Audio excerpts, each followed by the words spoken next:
ऐसा देखिए, हमसे बहस मत करिए। आप चारों खाने चित हो जाएंगे। आप ये आपकी पूजा हो जाएगी। नरेंद्र मोदी ये एक जहर घोल दिए हैं भारत के लोगों में। आपने नहीं सुन लिया, अब आप फंसने वाले। अब नरेंद्र मोदी आरएसएस ने ये वहम फैला दिया कि जहां पर वक्फ बोर्ड उंगली रख देगा वक्फ की प्रॉपर्टी हो जाएगी। आप एक बात सुनिए, आप ये बोलना चाह रहे हैं कि टीटीडी की जमीन नहीं है।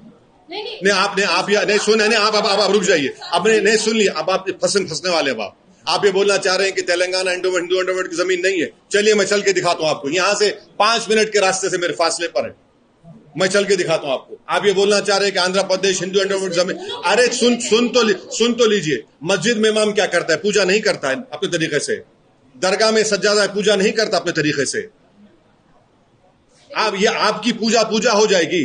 और यहां पर जो इबादत है, एक बात समझिए, मुसलमानों में वक्फ की जो प्रॉपर्टी होती है वो इबादत है हमारे लिए, प्रेयर है हमारे लिए। वो एक तो प्रेयर होता नमाज, एक तो प्रेयर होता कुरान शरीफ पढ़ना।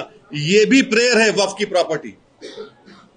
जो फिजिकल फॉर्म में प्रे नहीं करते बल्कि इसको उस पर्पस के लिए दिया जाता है, अल्लाह उसका मालिक हो जाता है। अगर मैं कल कोई प्रॉपर्टी वक्फ किया, मैं ओनर हूं समझिए, मैं ओनर नहीं रहूंगा जब वक्फ हो गई।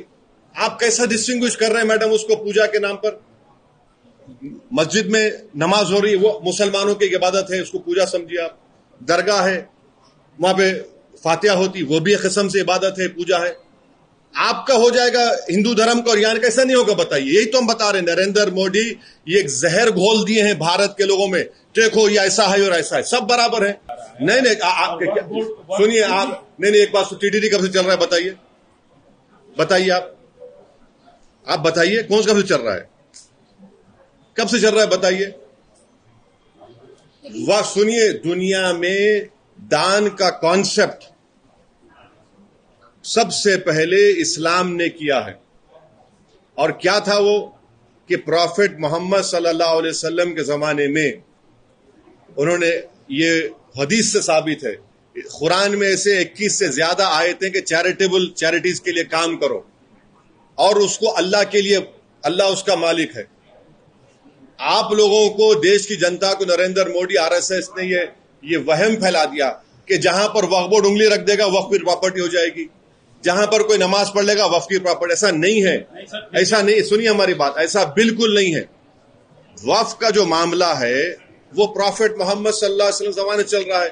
बल्कि प्रॉफिट मोहम्मद सल्लल्लाहु अलैहि वसल्लम की एक वाइफ जो इस्लाम कबूल की थी, जू थी, उन्होंने अपने भाई के लिए वक्फ कर दिया जो नॉन मुस्लिम थे।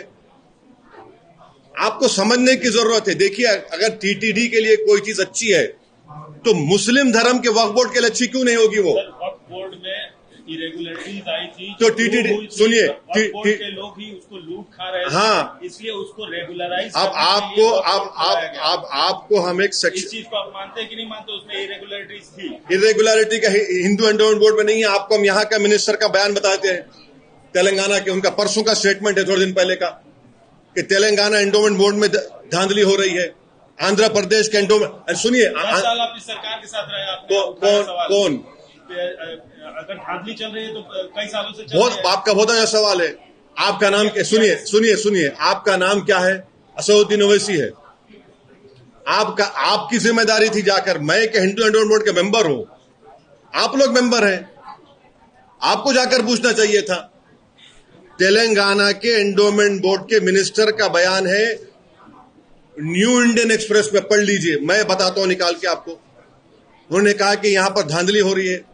शहर के आप सांसद हैं, जब अकबर साहब असेंबली में उठा सकते हैं मंदिरों के हित की बातें, तो आप भी तो उठा सकते थे। नहीं, देखिए, अकबर साहब ने उठाया। अकबर साहब किसके मातहत काम करते हैं? आपके मातहत, हमारे मातहत। ऐसा देखिए, हमसे बहस मत करिए। आप चारों खाने चित हो जाएंगे।